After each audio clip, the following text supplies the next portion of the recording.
அந்த வாய்ஸ் அன்னைக்கு தனியாக தான் பேசிச்சு, தனியாக தான் கத்துச்சு, தனியாக தான் இருந்தது.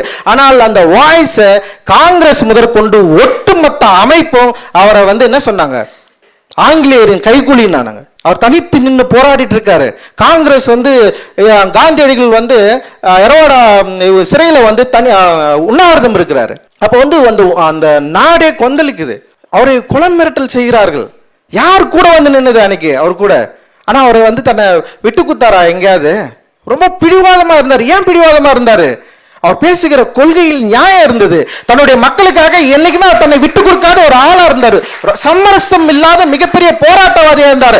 ஆனால் அன்னைக்கும் இன்னைக்கு சொல்ற மாதிரி இந்த தலித் வகைமை நம்ம பேசணும், இது ஒரு ஜாதி அமைப்பு, இது தனித்து நிக்கிறீங்க, இது ஒரு ஐடென்டி பாலிடிக்ஸ், அதே குற்றச்சாட்டுகளை பாபா சாஹேப் அம்பேத்கர் மீதும் வைத்தார்கள். பாபா சாஹேப் அம்பேத்கரை ரொம்ப மோசமாக விமர்சித்தார்கள்.